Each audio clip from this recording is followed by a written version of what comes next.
8 minutos pasan ahora mismo de las 10 de la mañana, de las 9 en Canarias. Entramos en el territorio de la curiosidad a través de las miradas de Nacho Carretero y de Nuño Domínguez, los miembros del Comando N, con quienes abordaremos aspectos de la realidad durante la próxima hora, o ya saben, cuando ustedes quieran, si nos escuchan a través de Ser Podcast. Nacho Carretero, buenos días, ¿cómo estás? Buenos días, bien. Un poco de frío estos días. ¿Un poco?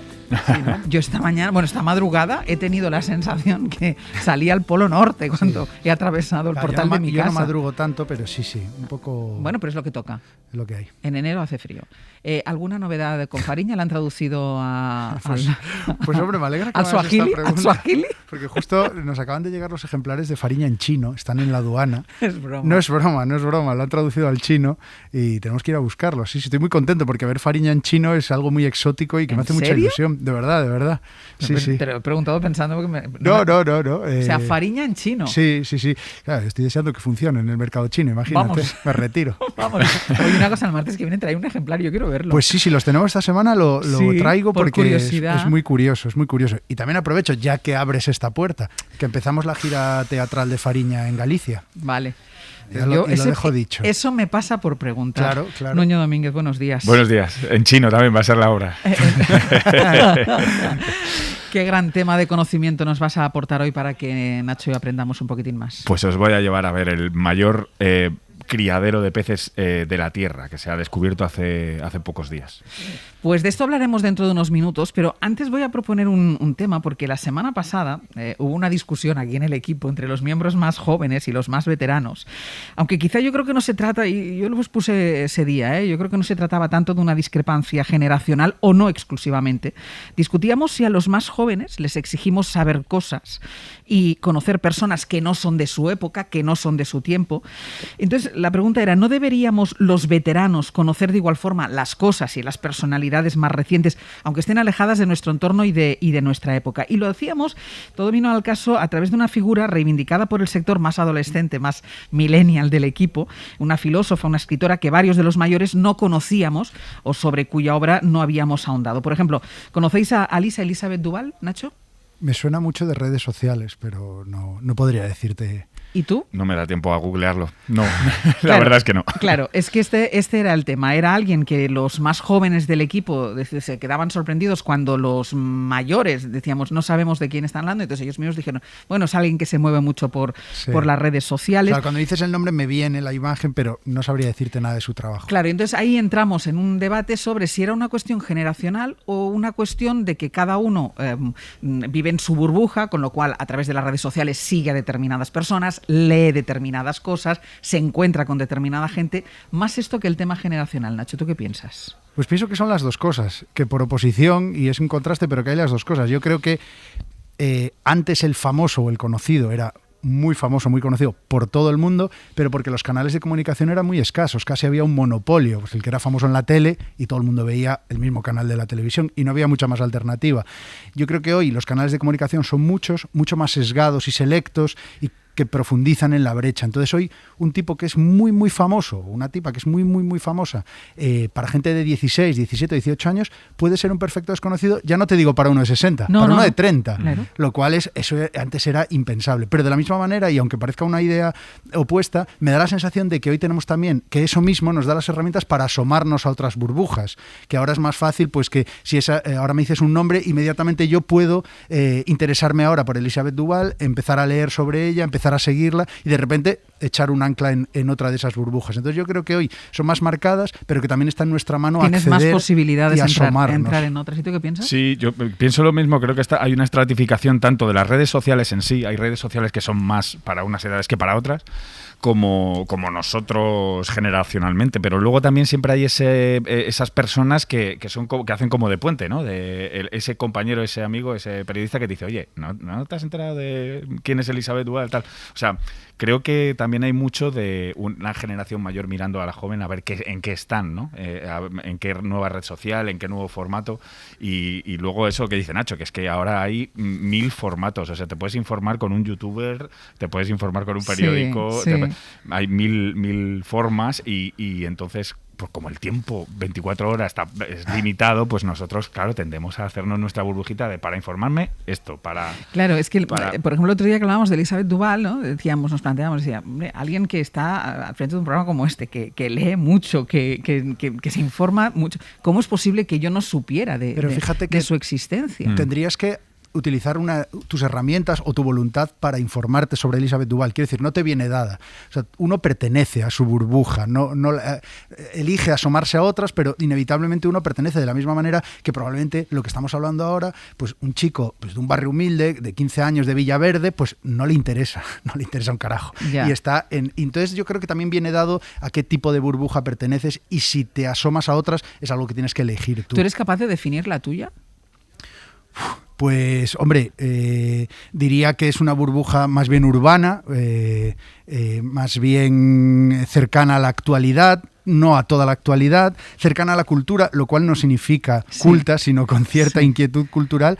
Y bueno, en mi caso creo que es una burbuja también que tiene mucho que ver con el periodismo, lo cual siempre hace que sea algo tangencial con muchos temas, no ser ajeno a demasiados temas y estar más abierto a otras. La verdad es que acabo de definir mi burbuja como algo muy positivo. No, pero está bien. Pero... No. ¿Y tú eres capaz de definir la tuya? Yo sí, supongo que es los periodistas en general tenemos una burbuja, ¿no? Seguimos a otros periodistas, escuchamos a otros periodistas, mandamos WhatsApps a otros periodistas de otros medios porque somos amiguetes y a veces yo creo que eso sí que tiene su parte negativa. Es decir, y en tu caso incluso la especialización. Claro, es decir, yo soy un subconjunto de ese conjunto de periodismo que es el periodismo científico que es una panda de frikis, básicamente. Que también nuestra burbuja es masculina, blancos, clase media. Bueno, claro. También hay otros condicionantes que no elegimos y que añaden factores a nuestra burbuja. De todas formas, yo creo que hay algo muy importante para agujerear las otras burbujas, que es la curiosidad. Es decir, cuando tú te das cuenta de que yo de esto no sabía, ¿y por qué no conocía yo esto? ¿Por qué no sabía de su existencia? Ahí la curiosidad de cada uno. Yo tengo que decir, yo tengo una curiosidad inmensa para empezar a buscar. Y yo creo que cada vez nosotros, de nuestras generaciones más mayores, tenemos que hacer los deberes y sentarnos y decir, vamos a ver, ¿quién es Elisabeth Duval? ¿Quién es esta nueva red social que está hablando todo el mundo de ella? O sea, tenemos que empollarnos el mundo de hoy porque poco a poco nos vamos quedando Luego te puede interesar o no te puede interesar, claro, pero como mínimo hacer el ejercicio. Para que no haya tapones generacionales, si no es una cuestión solo cultural o de inquietud, es que es también una cuestión empresarial y económica que haya relevo generacional, porque si se generan tapones, pues estamos rodando en el mismo círculo generacional de gente pues con una edad. Como ven, es un tema que genera debate, nos lo generó a nosotros en el programa y lo hemos querido llevar a la antena porque bueno, nos pareció muy, muy interesante y además reconocer nuestros propios agujeros, nuestras propias burbujas en este caso, y por eso les queremos preguntar hoy a ustedes, queremos que participen sobre esta cuestión a través del 900-100-800. 900-100-800. ¿Creen ustedes que viven en una burbuja y que solo les interesa lo que se cuenta, lo que se comenta en ella? ¿Buscan siempre, que esto es muy importante porque al final de eso también se configuran las burbujas, buscan siempre opiniones que coincidan con su ideología? ¿Cuentan habitualmente con los mismos prescriptores de los que fiarse? De ello vamos a hablar junto al filósofo José Luis Pardo, todos ustedes, además de con Nuño Domínguez y con Nacho Carretero. Hablamos después de la publicidad.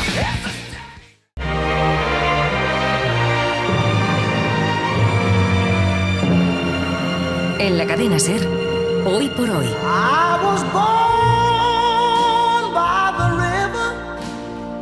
Àngels Barceló. In a little tent. Oh, and just like the river I've been running ever since. It's been a long... 10 y 21 minutos de la mañana, 9:21 en Canarias. ¿Conocen ustedes la obra de la filósofa Elisabeth Duval? La discusión empezó sobre la filósofa y escritora Liz Duval, sobre si pasará a la historia del siglo XXI o no. Bayo decía que, bueno, que está por ver, y Laura lo tenía clarísimo, que pasa a la historia. Yo tampoco dije que pasaría seguro a la historia, pero dije que, hombre, que habría que conocerla en este momento. Me dijisteis que era una de las figuras más importantes. Luego sí, se te para los decir que jóvenes para y para las claro, redes sociales claro. Tiene una influencia muy importante, eso es lo que dije. Sí, pero bueno, yo creo que Elisabeth Duval sí que va a ser un personaje muy importante. O sea, yo quiero saber, ¿por qué no sabía yo de la existencia de Elisabeth Duval? Por la edad, exclusivamente por la edad. No. Uno se conecta con lo que conecta con él, con los jóvenes. Yo sigo a unas personas y tú a lo mejor sigues a otras. burbujas, la en misma famosa red burbuja. social, eso es una burbuja. Eso Al Oye, final, este burbujas se debate tocan, ¿no? trasciende de este tramo. Claro, es que este debate lo tuvimos nosotros en el tramo de las 12, que tenemos muy poquito rato, nos dedicamos a llevar a la antena las discusiones, muchas de las discusiones que tenemos o que tienen los miembros del equipo, sobre todo mientras yo estoy en directo, y este día lo llevamos a la antena. Ahí Y era- dijiste, esto es para el comando N. Es que era muy interesante porque nos fuimos a publicidad y nosotros seguimos Claro. con el debate. Yo creo que no se puede quedar solo en el chascarrillo de la conversación que hemos mantenido nosotros. Y eso es lo que nos ha llevado a traerlo hoy a la antena para preguntarnos si vivimos en una burbuja que nos impide o no nos deja o no vemos otras cosas o personas que no sean aquellas que nos marquen nuestros prescriptores, de los que nos fiamos, de nuestras propias ideas muchas veces, de nuestros propios intereses o las redes sociales a las que seguimos o que visitamos. En el 900 100 800 ya saben que esperamos sus comentarios. Sienten que viven en una burbuja y que solo les interesa lo que allí sucede. Es bueno, es inevitable, nos limita. En un rato vamos a escucharles. No es la primera vez que tenemos la oportunidad de conversar con él. Es desde luego un buen prescriptor de ideas para este programa y por esa razón le hemos invitado a esta conversación. José Luis Pardo, filósofo, muy buenos días. Hola, muy buenos días. ¿Qué tal, José Luis? Lo primero, y siendo además filósofo, la pregunta original que dio paso a la polémica. ¿Conoces, José Luis, la obra de Elisabeth Duval?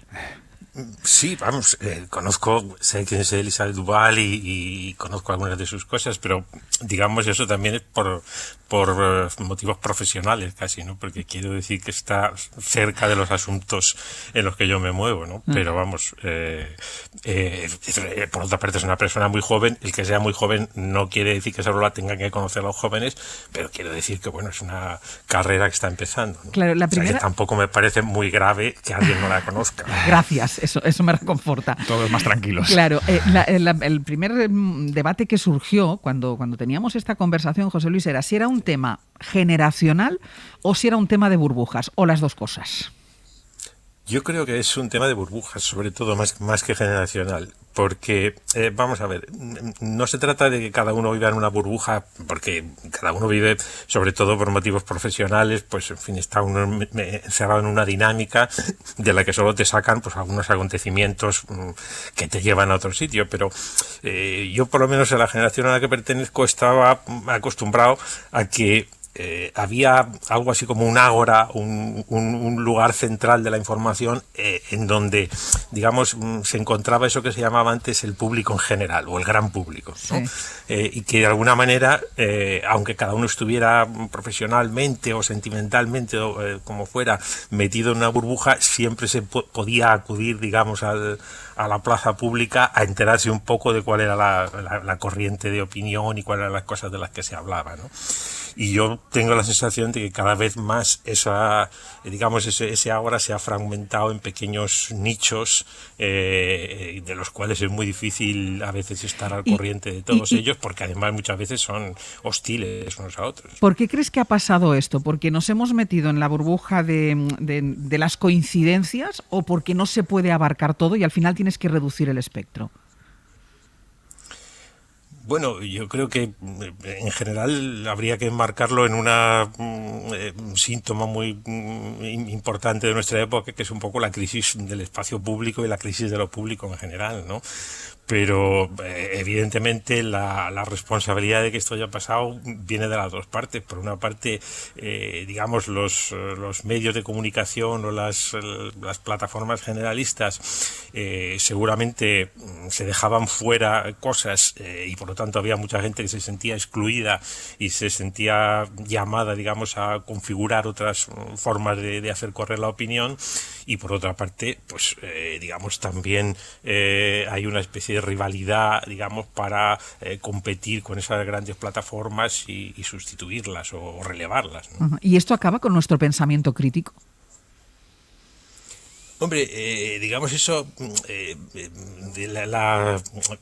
fundamento, por ejemplo, del periodismo, de los grandes diarios, etcétera, y de los grandes medios de comunicación, era que en principio se dirigían a cualquier ciudadano a que le interesase, digamos, las cosas públicas que eran las que se discutían. Mientras que las burbujas estas que tenemos ahora están un poco, digamos, concernidas con la exclusividad, ¿no? Es decir, uno está solo volcado sobre una cuestión y y lo demás ya o no le interesa o incluso le parece que es desviarse de la cuestión, ¿no? O sea, yo comentaba el otro día cuando me llamasteis del programa, que una colega mía me decía el otro día que había estado dando una clase sobre existencialismo y había hablado de Simone de Beauvoir y al final una estudiante le había dicho, oye, pero esto me ha sorprendido mucho porque yo creí que Simone de Beauvoir era feminista, no existencialista. Es decir, como que ya no se puede ser feminista y existencialista, sino que hay que elegir, hay que ser exclusivamente. Entonces, muchos de los consensos que antes había, pues se han roto, ¿no? Yo recuerdo tiempos en los cuales no había una gran discusión sobre el feminismo, como la igualdad de derechos entre varones y mujeres, o sobre el ecologismo, o sobre la emigración, pero ahora mismo, digamos, hay 18 feminismos, 18 ecologismos, 18 enfoques de la cuestión de la inmigración. Entonces, digamos, eso hace muy difícil que haya un punto de encuentro en ese espacio público en general, ¿no? José Luis, buenos días.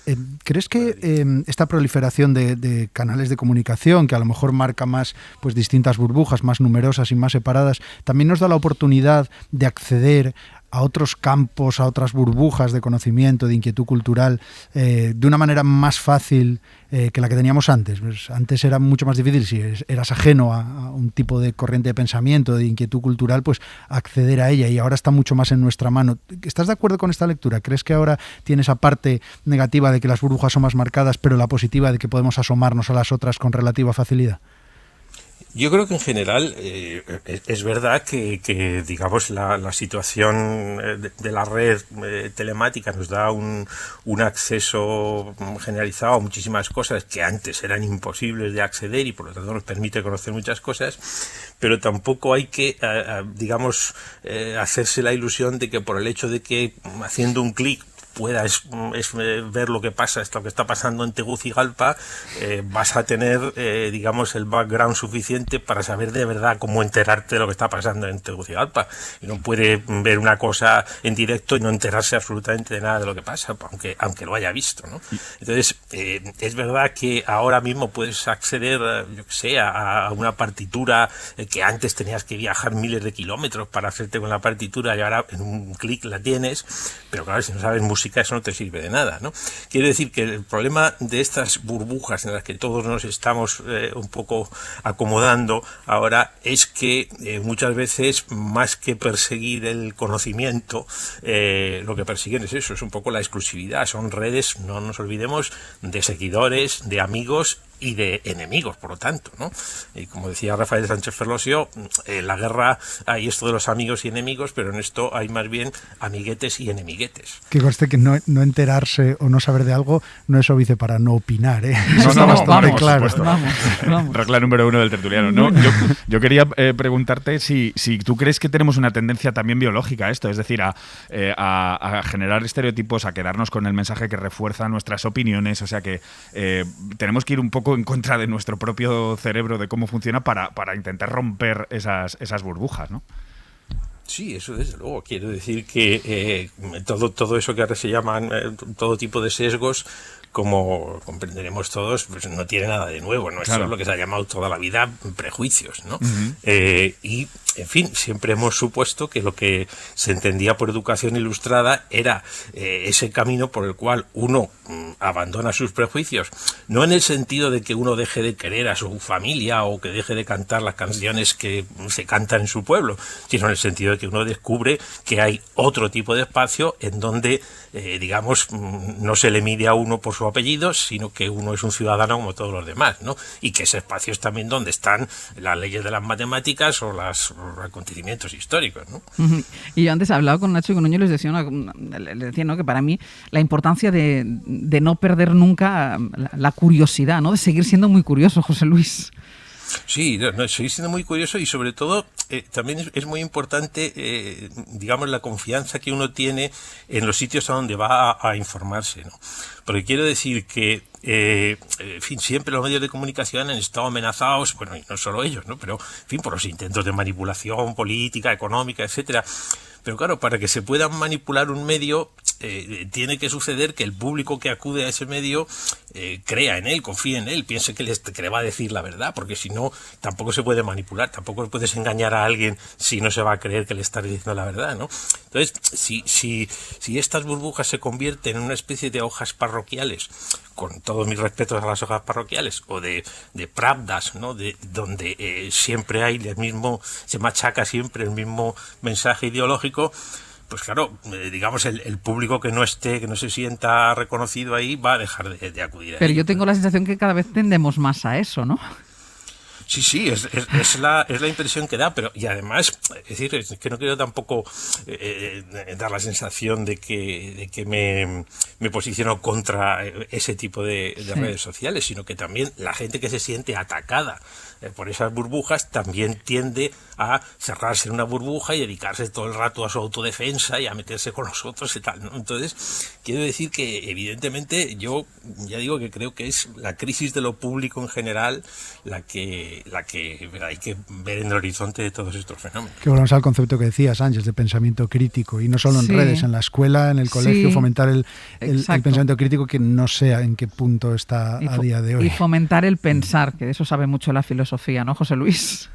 Claro, es que lo que llamamos pensamiento crítico, en el fondo, el único requisito importante que hay para el pensamiento crítico es que haya libertad de palabra. Claro. Es decir, que uno realmente pueda poner a prueba los argumentos en un espacio público.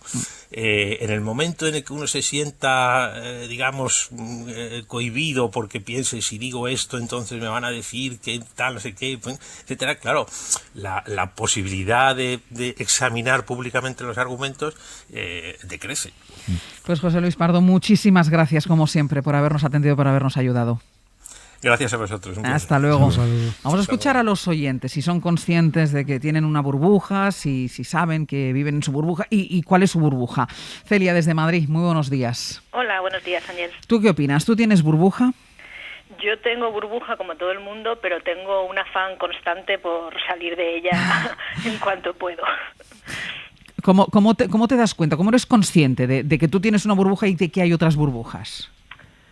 Bueno, al final, si estás en Twitter, que es mi fuente de información para conocer a Elisabeth Duval también, pues al final sigues a quien te interesa y a quien no te rechina demasiado. Yo hay algunas cuentas que sigo para que me lleven la contraria, pero no son las que mayoritariamente pues me interesan y las que leo más en profundidad. Las sigo para que me agiten un poco, ¿no?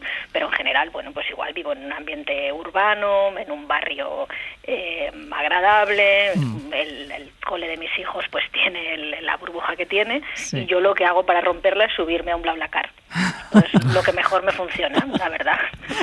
Ahí descubres las otras burbujas. Claro, porque es que hay gente que está completamente en otro mundo por edad, por intereses, por ideología, y pues es lo mejor. O sea, yo la última vez fui a Valencia con un chaval de 20 y tantos años al volante que había estudiado bioquímica de los alimentos, entonces aprendí muchas cosas de vino, de las bodegas de Burdeos, y a la vuelta con una señora de 60 y un arquitecto técnico que invertía en criptomonedas. No tenía ni idea de esto, pero estuvo interesante. Tuvimos una discusión política moderada, pero bueno, ahí tuvimos el encuentro. Muy bien. Para mí es la mejor manera que hay, subirse a un BlaBlaCar, es infalible. Celia, muchísimas gracias. Gracias, abrazo. La verdad es que salirse un poco de las redes sociales, porque por mucho que uno se ponga a seguir gente de oposición ideológica o lo que sea, al final hay algoritmos, algoritmos que te empiezan a detectar y te llevan a los mismos sitios. Hay que alejarse un poco también de las redes sociales. Y eso, por no hablar de hablar con la gente, es que también lo estamos perdiendo por la situación en la que vivimos de pandemia, y es muy importante. Gente con la que estemos todo el día, porque al final ellos son nuestra burbuja. Conversaciones de barra del bar, pero... Vicente, desde Málaga, muy buenos días. Hola, Vicente, buenos días. Vicente no está. Vicente hay un Vicente, pero de Valencia. Ay, de Valencia, ¿yo qué he dicho? Sí, de Málaga, creo. Ah, pues me he liado entonces. Pues Vicente, de Valencia. Hola, buenos días. Cuéntame, ¿cuál es tu burbuja? Que está en Valencia, eso me ha quedado claro. El de Málaga no va a responder. El de Málaga no. Dime, Vicente. Oye, bien, en principio, bien, estoy de acuerdo con varias opiniones que se han dado. Yo creo que hay gente, como yo, que preferimos utilizar nuestros tiempos y recursos a un círculo muy reducido de personas y sobre todo información contrastada. Es un poco asegurarnos nuestras necesidades básicas para poder subsistir en ese tipo de burbujas. Sí. Hoy atender a lo global por necesidad, por estar en lo global, o sea, podemos abrir una pantalla de un ordenador y entrar en todos los museos, hablar con miles y miles de personas, pero creo que sí que hay un declive de lo que es el capital social, de poder tener, no sé, de poder escuchar, dialogar o pedir ayuda o iniciar una conversación. Eso yo lo veo que se está un poco acabando, que se está recortando mucho. Tendemos a lo global y creo que las necesidades básicas por cubrir las tenemos muy cercanas, sobre todo, por ejemplo, en la ayuda. Podemos dar un donativo para ayudar en África, pero tenemos gente muy cercana a la cual podemos ayudar y eso se está perdiendo un poco. Es mi opinión. Pues muy buena tu opinión, Vicente. Muchísimas gracias. Gracias a vosotros. Hasta luego desde Valencia. Y nos queda nada, un minutito para Sara desde Granada. Sara, buenos días. Hola, buenos días. Cuéntanos, ¿eres consciente de tener burbujas, Sara? Lo contrasto todos los días. Cuando se va la onda de la cadena SER, me pongo en la COPE o en Canal Sur o en cualquier otra emisora y compruebo la veracidad o el modo de decir las noticias o las cuestiones sociales que en ese momento están pasando. El otro día usted misma rectificó y dijo que el IVA de los antígenos no existía. Y eso en ninguna otra radio la escuché y me dio coraje porque estas cosas hay que tenerlas claras.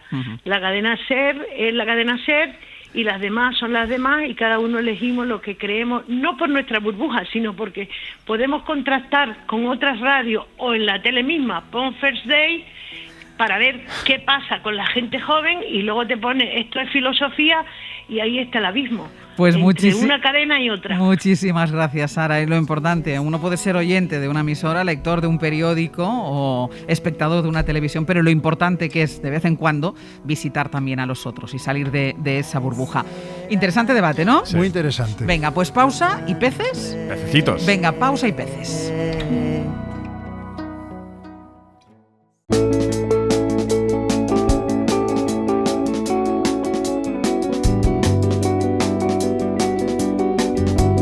Hoy por hoy, Àngels Barceló.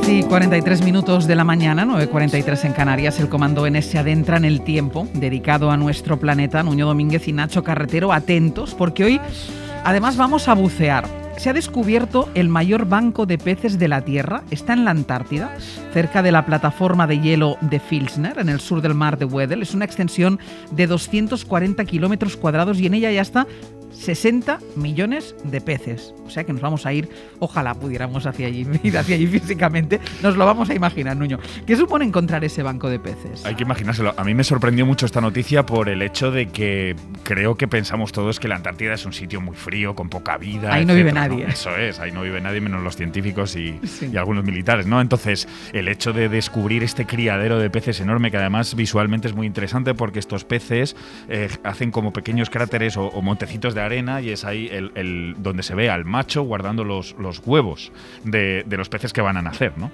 O sea, se queda de vigía los machos. Hay conciliación. Hay conciliación. Entonces, imaginaros, esto es el doble o más de la superficie de Barcelona, todo lleno de pequeños nidos de estos peces. ¿Y qué tipo de peces son? Son dracos o un tipo de dracos. Son peces. Lo más curioso es que, como hay mucho oxígeno en esas aguas, no tienen la sangre roja, no tienen el componente de los glóbulos rojos, que es lo que nos transporta el oxígeno a nosotros en la sangre, ¿no? Entonces, son muy transparentes, son peces pues como de 60 centímetros y no son de interés pesquero, pero es muy importante haber descubierto esto porque el hecho de que haya una gran reserva, un gran criadero de fauna marina ahí en este mar, refuerza la idea de crear una reserva en torno a estas zonas de la Antártida que son todavía bastante pristinas y que deberíamos conservar. ¿Y por qué no se había visto hasta ahora? Si es tan grande, ¿por qué no se había descubierto Pues hasta ahora? porque, claro, 240 kilómetros cuadrados en la extensión de la Antártida es nada, es un punto, ¿no? Entonces hay un barco científico alemán que se llama Polarstern, estaba muestreando e investigando con cámaras submarinas el fondo del mar, descubrieron una zona donde parecía haber nidos, tampoco le dieron tanta importancia, pero después hicieron como un gran cuadrado, el perímetro de estos 240 kilómetros cuadrados, y vieron que todo estaba lleno de estos pequeños cráteres, de todos estos sitios de puesta de huevos, ¿no? Entonces ya extrapolando dijeron, bueno, esto es el sitio donde se crían más peces de toda la Tierra, que es brutal, ¿no? Vamos a incorporar al Comando N a Alicia Pérez Porro, es bióloga marina, es la coordinadora científica de CREAF, que es el Centro de Investigación Multidisciplinar centrado en ecología del cambio global y la diversidad. Alicia, muy buenos días. Hola, buenos días, ¿qué tal? Muy bien, claro, estamos hablando de la Antártida, más de 12.000 kilómetros de nosotros, y estamos hablando de la importancia de que se haya encontrado este barco de peces. ¿Cómo nos influye, Alicia, lo que pasa allí, lo que encontramos allí? A ver, yo siempre digo que lo que pasa en la Antártida no se queda en la Antártida, porque la Antártida es un poco el motor que regula el clima mundial, con lo cual no es que este descubrimiento en concreto vaya a cambiar algo del clima del mundo, pero sí que aporta una peculiaridad científica que se suma a tantísimas otras que pueden ayudarnos a conseguir que por fin se apruebe un área marina protegida en el mar de Weddell, que es lo que desde el 2016 se lleva intentando. Y cuantas más áreas marinas protegidas tengamos en la Antártida, pues va a ser mejor para temas de conservación y temas que al final van a influir positivamente en todo el planeta. Y que se haya localizado este banco de peces en la Antártida, ¿nos habla bien del estado de salud del ecosistema de allí? Bueno, como se ha comentado antes, esto es un punto, ¿no? En lo que implica la Antártida. Entonces, a ver, a priori, pues sí, es una buena noticia que haya una zona de anidación grande y que la biodiversidad pues esté preservada. Pero no se puede extrapolar a todo el continente antártico, porque además es un punto y es un pez. Entonces se tendría que mirar qué tal están las demás especies. Pero desde luego esto es una información positiva que ayuda a la protección del mar de Weddell. Y uno pensaría que la Antártida, al estar tan lejos y tan aislada, no está tan expuesta al impacto de las actividades económicas, de la pesca, etcétera, pero no es así, ¿no? Hay puntos que están bastante ya castigados, ¿no? De explotación pesquera, etcétera. Correcto, uno se piensa que la Antártida es ese continente ahí aislado, que tan frío que no va nadie y a nadie le importa, pero en realidad la Antártida, bueno, es un continente que tiene grandes presiones económicas y geopolíticas. Y es por eso que cuesta tanto que se aprueben áreas marinas protegidas. La Antártida está regulada por el Tratado Antártico, que lo que estipula es que el continente entero se dedica a la ciencia y a la paz. Pero eso viene con el precio a pagar. Es que para aprobar un área marina protegida todos los países tienen que aprobarla por consenso, y si no todos los países se ponen de acuerdo, solo con que haya uno que diga que no, entonces ya no se crea el área marina protegida, que eso es lo que lleva pasando desde el 2016, que específicamente ahora creo que solo quedan 2 países, que son China y Rusia, que se oponen a la creación de esa área marina protegida. Claro, iba a decir, sí, con China y con Rusia hemos topado. Lo que pasa es que, claro, como esto es un tema de voluntad política, porque no deja de ser voluntad política, yo no sé si a Xi Jinping y a Putin les va a afectar mucho que hayan encontrado un banco de peces. Además no son interesantes para la pesca. O sea, exacto, ¿no? Lo que pasa es que los intereses pesqueros son muy grandes claro. en la Antártida, sobre todo la pesquería del krill, 9 millones la pesquería del krill.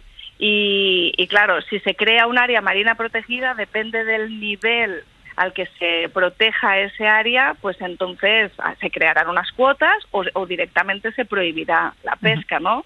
Porque hay muchos niveles de protección. Alicia, ¿qué es el krill? ¿Qué impacto tiene en el ecosistema su pesca?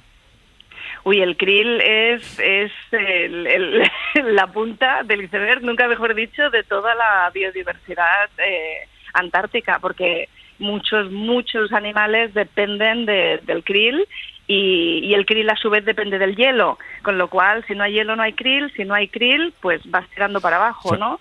Entonces... ¿Pero qué es el krill? Perdona, es un crustáceo, pequeño, es como una gambita, para que como nos entendamos. Lo que ponemos en las tortillitas de camarón. Los camarones. ¿No? Exacto. Parecido. Es parecido. Más pequeño sí. incluso, ¿no? Sí. Es muy pequeñito.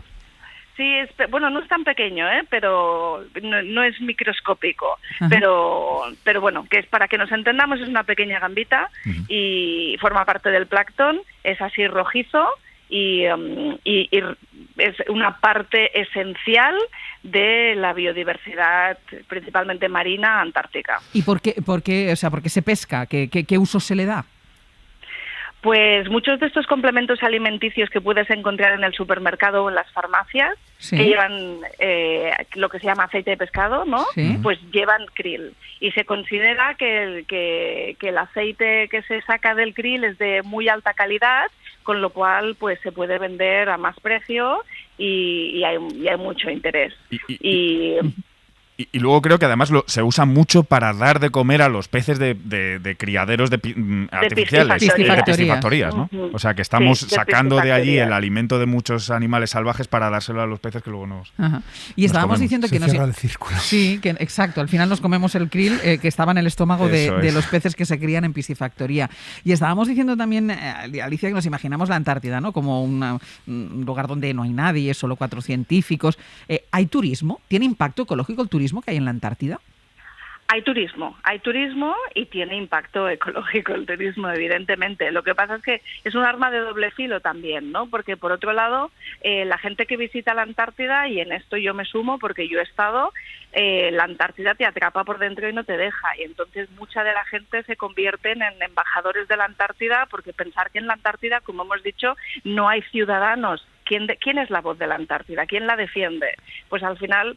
que gente se quede cautivada por la Antártida, vuelva y sea la voz de la Antártida y se conviertan en embajadores de la Antártida, tiene su parte positiva, pero realmente el turismo tiene un impacto, está altamente regulado el turismo, hay una comisión que regula todo el turismo en la Antártida, y cada vez es más creciente tanto el número de gente que viaja a la Antártida como las presiones ecológicas ejercidas por el turismo. Nuño estuvo en la Antártida. Os iba a contar, sí. Hay cruceros que desembarcan en alguna base a los viajeros. Pero luego... viajeros que no tienen que ser científicos ni periodistas especializados, son como turistas. Es tu caso. Lo que pasa es que es un crucero caro. O sea, ir a la Antártida es más caro que ir al Caribe, ¿no? Pero cada vez hay más demanda, porque la verdad es que, como dice Alicia, es algo espectacular. Es otro planeta prácticamente, ver esos acantilados de hielo, esa desolación total que hay en la Antártida. Y una de las cosas que más me sorprendió cuando estábamos cruzando el Mar de Oces para llegar a la Antártida desde Chile es que vimos un pequeño velero capeando unas olas de 4 metros y iba hacia la Antártida, y pregunté a los militares que llevaban el barco que nos llevaba, y nos dijeron que es relativamente frecuente que también exista este turismo de un poco boutique, ¿no? De móntate en mi velero, yo te llevo a la Antártida, etcétera. Sí. Cuando hace años, Alicia, cuando hace años hablábamos del impacto del cambio climático, lo primero que destacábamos, ¿no? Y poníamos, cuando empiece el deshielo de los polos, ¿cómo está afectando el cambio climático ahora mismo a la Antártida? Pues la verdad es que la Antártida empieza a estar altamente afectada. Hay una regresión del hielo marino antártico y eso pues contribuye a muchas cosas, porque también pues contribuye a que haya más turismo, porque de repente, ¿no?, los barcos tienen acceso a áreas que antes estaban cubiertas por hielo marino y que no tenían acceso. También los pesqueros tienen acceso a esas áreas. Y si se pierde superficie de hielo marino, he comentado antes que el ciclo del krill está muy ligado al hielo, con lo cual, si no hay hielo, tampoco hay krill. Y muchos pingüinos, por ejemplo, crían en el hielo. Pues si no hay hielo, tampoco van a criar ahí y se van a desplazar. Entonces, los impactos son muchos. Aunque recientemente ha habido un estudio que ha dicho que, así como en unas zonas de la Antártida el hielo marino está en regresión, en otras está aumentando. Os voy a dar una respuesta muy de científica, que es todavía sabemos poco y todavía tenemos muchísimo que investigar Y hacer ciencia en la Antártida no es nada fácil por las condiciones que existen allá.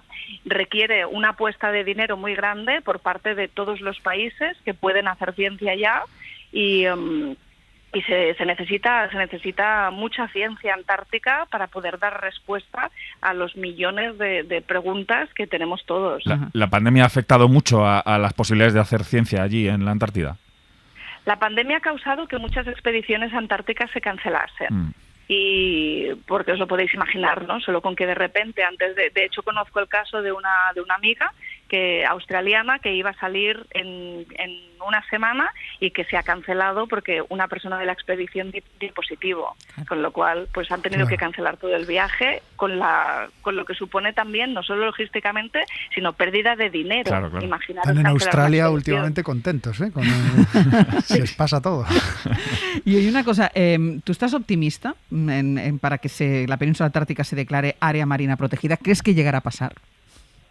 Yo creo que sí. No te sé decir el cuándo, pero yo creo que sí porque creo que cada vez hay más presión política y que cada vez hay más países que históricamente estaban en el lado de los sospechosos habituales y que se empiezan a pasar al otro lado. Y también hemos visto China, sin ir más lejos, por ejemplo, China en los últimos años pues ha demostrado que tiene un interés ambientalista que, bueno, vete a saber del por qué, ¿no? Pero un interés ambientalista que antes no tenía y ha dicho que quiere ser, ahora no me sale esto en castellano, net zero,